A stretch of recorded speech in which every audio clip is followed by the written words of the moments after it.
Revolutionary women. The American Revolution is fought in the front yards of America. Many men fight for George Washington only when the battles come near their own farms. In other families, the women are left by themselves to defend the food that will keep the two armies moving. The fact that the war is so close to home is one of the colonists' advantages and their greatest danger. 1775. Who defended the colonial home front? The American colonies are very rural when the American Revolution begins. So when my husband marches off to fight the redcoats, guess who stays to run the farm? Ma'am, Many times the war comes back to women's doorsteps. we need your cow and chickens to feed 500 soldiers. Food gets scarce, prices rise. Women sacrifice a lot to keep the British from winning the war. Catherine Schuler, British troops are coming this way.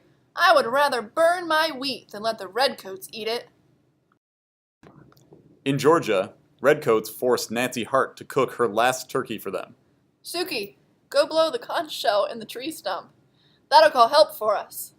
That's it, boys. Keep drinking while I slip your guns out the crack in my cabin wall. Hey! That's one revolutionary woman. Next one who moves gets the same. Sit down until my neighbors get here. 1777. What girl took a midnight ride? Have you heard of Paul Revere? He warned colonists that British soldiers were coming to take their guns. A teenage girl does the same thing in 1777. Colonel Ludington, call out your militia soldiers! The British are marching to Danbury, Connecticut. They will destroy guns. We've hidden for George Washington's army. Take it easy, man. You are tired. Rest. How can I get this news to my 400 men? Their farms are scattered through the dark woods. I'll go. What? Sybil! I'll not have my 16-year-old out riding at night! I know these country roads, and your men will trust me. Okay. Sybil Ludington rides for 3 hours across 40 miles of muddy roads. The British are burning Danbury. Come quickly. Her heroic ride gathers enough fighters to drive the British back to their ships in Long Island Sound. 1778. Did colonial women go undercover? Most men in colonial times do not think women care about politics or the military. This gives women chances to do some sneaky things in the American Revolution. Cousin. Hello, Lydia. Now the British troops have captured Philadelphia, we need places to sleep and meet. Some officers asked about your extra rooms. I said we could trust you because you are a Quaker and oppose all wars. Lydia Darragh keeps her ears open. In 2 days, we will march 5,000 men 16 miles to attack the American Army's camp. She pretends to run an errand to get past British guards around Philadelphia. I need flour from the mill. Okay. My son is in that American camp.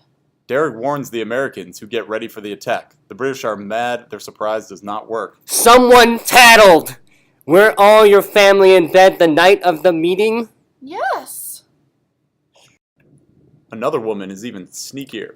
Deborah Sampson dresses as a man and joins the army as Robert Shirtliff. In one battle, her cap is shot off. In another fight, she is cut by a sword. Let's look at your wound, Robert. No! I will treat it myself. Her secret is finally found when she gets a fever and is carried to a doctor. Hey! Sampson is honorably discharged. She is the first woman known to have ever officially enlisted in the American Army. 1778. Who fed and fired on the battlefields? Most people don't realize that General George Washington's Revolutionary Army had hundreds of women. Who do you think cooks for those soldiers? Not George. Camp followers and wives and girlfriends of the soldiers.